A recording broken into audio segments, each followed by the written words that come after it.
Hello, and a very pleasant good day to you wherever you may be. Well, today we are finally wrapping up our Greatest Players by Position series with pitchers, and we're going to get right into it. Gabriel, take it away. So this is starting pitchers. We won't be doing bullpen pitchers in the series, unfortunately, but starting pitchers, top 10 of all time, getting started right away, starting with number 10, and that's going to be Pete Alexander.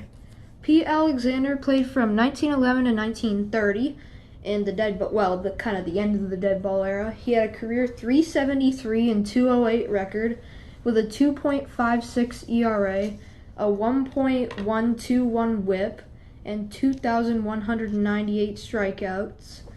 He was a Hall of Famer, a 3-time pitching Triple Crown winner, and a 5-time ERA title winner. So Pete Alexander, one of the great pitchers of the dead ball era, and he is coming in as the 10th greatest starting pitcher of all time. Now moving on to number 9, it's going to be Bob Gibson. Bob Gibson played from 1959 to 1975, most known with the St. Louis Cardinals. In his career, he had a 251 and 174 record with a 2.91 ERA, a 1.188 whip, 3,117 strikeouts. He was a Hall of Famer. He won an MVP back in 1968 when he set the record for the best ERA in the live ball era with 1.12. And yeah, he won an MVP, 2-time Cy Young winner, a 9-time All-Star, a 9-time Gold Glove winner. He was a great fielder, 2-time World Series MVP, and he won an ERA title. So yeah, Bob Gibson, 9th greatest pitcher of all time, one of the toughest, most intimidating players to ever play the game, and he's coming in number 9. Now, number 8, the only present player on this list, it's going to be Clayton Kershaw.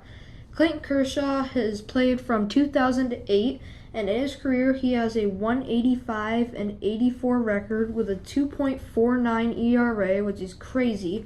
He leads all of Major League Baseball for current players with that ERA, and also a 1.004 whip, which also leads current players, and 2,670 strikeouts.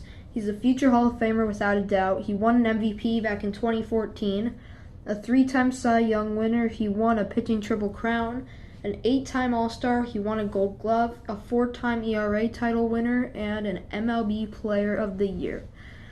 So yeah, Clayton Kershaw, he's still a great pitcher. Maybe he's a little fringe top 10 now.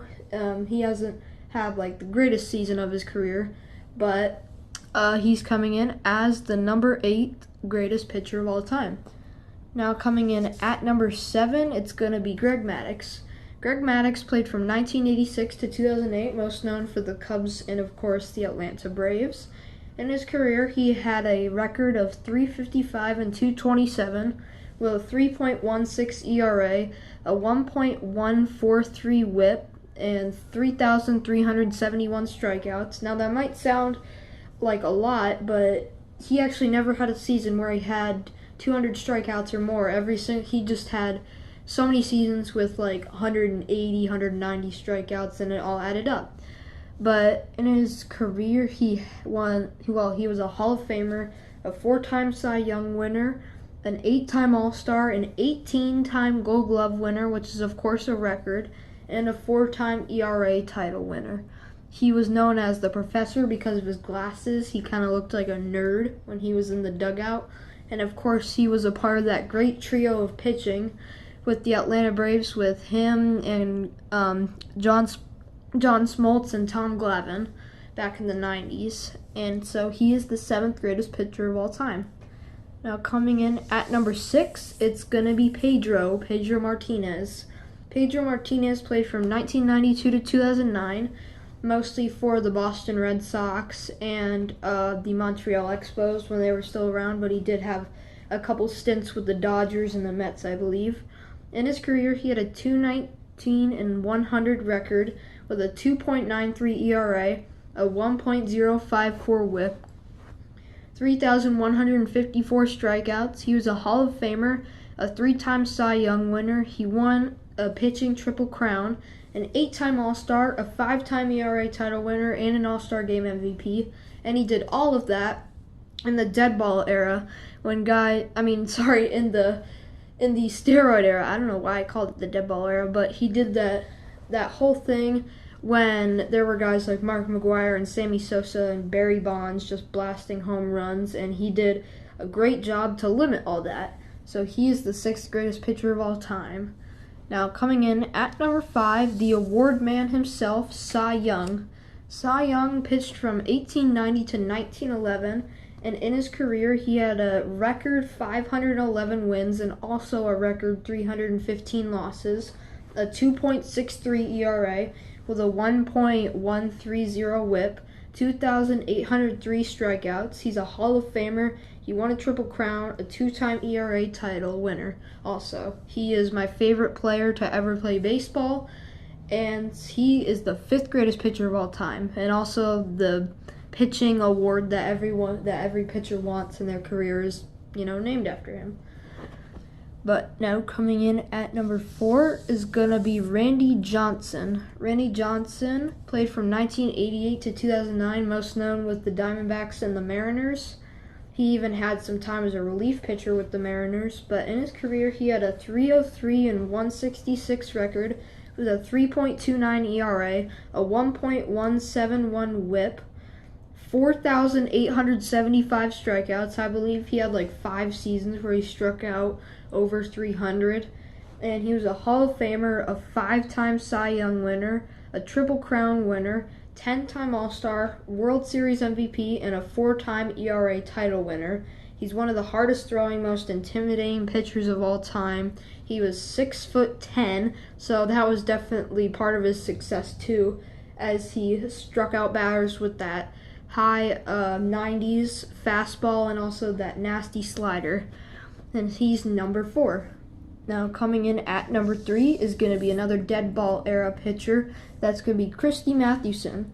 Christy Mathewson pitched from 1900 to 1916, and in his career he had a 373 and 188 record with a 2.13 ERA, a 1.058 whip, 2,507 strikeouts. He was a Hall of Famer, a 2-time Triple Crown winner, and a 5-time ERA title winner.